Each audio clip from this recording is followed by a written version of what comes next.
when Martin Luther King Jr. wore roller skates. When Martin Luther King Jr. was 8 years old, a woman in a department store lunged at him and slapped him. "You stepped on my foot," she yelled. Martin didn't know the angry white woman standing in front of him, but he stayed calm, although he was shocked, and he simply walked away. Martin was a child who learned to overcome difficulties without violence. Like his mother, he was gentle and caring. Like his father, he was determined and fearless. Martin drew on these childhood traits as he grew up. He became a leader admired by millions of people around the world. It was January 15th, 1929. In the hallway outside his bedroom, Martin Luther King Sr. nervously paced. His family called him Daddy King. Inside the bedroom, his wife was giving birth. Daddy King leaped with joy when he found out that the baby was a boy. No one knew then that this small child would become a great man. The Kings named their son Michael after Daddy King, but a few years later, Daddy King changed both his name and his son's name to Martin. Martin's parents gave him a wonderful life. He lived in a comfortable home. He had a younger brother and an older sister to play with, and he had loving adults all around him, including his grandparents who lived in the same house. Daddy King was a minister. His sermons and his interest in civil rights helped shape Martin's beliefs early on. Martin's mother taught him to believe in yourself. "As you are as good as anyone," she said. Martin's mother taught him to believe in himself. "You are as good as anyone," she said. In Martin's family, church was an important part of life. Once his father hosted a guest preacher from Virginia. The man talked to folks about joining the church. Martin's sister was the first one to sign up. When he saw her joining, little Martin decided to join too. "You're only 5 years old," said the preacher. "I'm not going to let my sister get ahead of me," Martin said. "I'm joining next." Martin's family lived in a 12-room house on Auburn Avenue in Atlanta, Georgia. The house was the center of Martin's universe. In the backyard, he played with kids from the neighborhood. He roller skated and biked up and down Auburn Avenue with his friends. At school, Martin got along with the other children, but there was a school bully. When that bully hit him, Martin refused to fight back. He knew violence was not the answer. Martin's brother was named Alfred Daniel, but everyone called him AD. He and Martin loved to run and play. They played football and baseball, and they played basketball at the fire station near their house. Because of racial segregation, no black men or women worked there, but at the station, kids of different races all played together. Every evening, the Kings sat down to eat dinner together. Martin's father insisted that no one eat until he got home. When Daddy King got home late, the kids were starving, but still they couldn't eat. First, they had to recite a Bible verse. The boys were smart. The verse they often picked was just 2 words. "Jesus wept." "It's the shortest verse in the Bible," said Martin with a grin. Martin often played with a boy from the neighborhood. It didn't matter to Martin that the boy was white.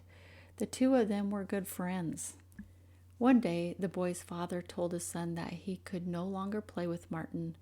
Martin did not understand why the boys couldn't be friends. "Why?" he asked Daddy King. "Why did his father say we can't play together?" Martin's parents talked to him about race and segregation. They told him that black people were often treated terribly. Martin was shocked. He decided he should hate white people. "You should not hate the white man. It's your duty as a Christian to love him," said his parents. Martin had a hard time understanding this. "How can I love a race of people who hate me and who are responsible for breaking me up with one of my best childhood friends?" he asked. "You must try," said his mother. "One day I'll change things," said Martin. "One day I'm going to turn this world upside down." Martin was determined. He felt angry when he experienced discrimination because of the color of his skin. When he was 14 years old, Martin traveled on a bus with a teacher to a speech contest. On the way home, Martin and his teacher were forced out of their seats so whites could take them. It was a 90-mile, 145-kilometer trip. Martin and his teacher stood for 3 hours on that ride home. Martin later said, "It was the angriest I have ever been in my life." Martin was very smart. He skipped right over the 9th and 11th grades.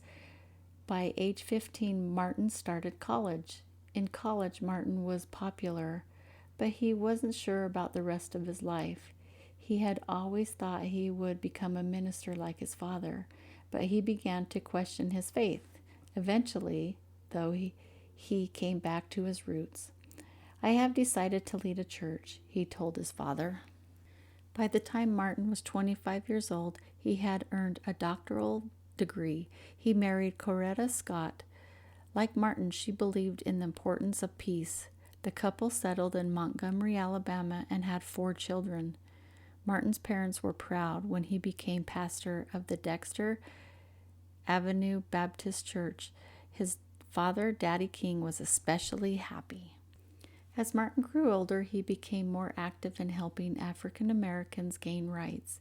He was chosen to be the spokesperson for the Montgomery bus boycott in 1955.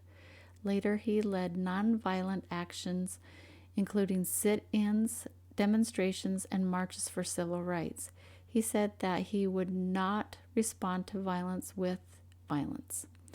Martin gave some of the most memorable speeches in American history.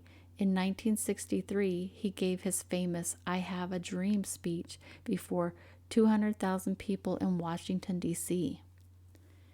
In his speech, Martin said, "I have a dream that my 4 little children will one day live in a nation where they will not be judged by the color of their skin, but by the content of their character." Afterward, throughout his life, Martin Luther King Jr. fought peacefully for civil rights. He also focused on helping the poor and on world peace. In 1964, Martin received the Nobel Peace Prize for his efforts. In 1964 and 1965, he played an instrumental part in securing civil rights and voting rights for all African Americans. In 1968, Martin Luther King Jr. was shot and killed in Memphis, Tennessee, at the age of 39. Throughout his life, Martin Luther King Jr. held tight to the traits he developed as a young boy: gentleness, caring, fearlessness, and determination. By staying true to himself, he became a great American leader.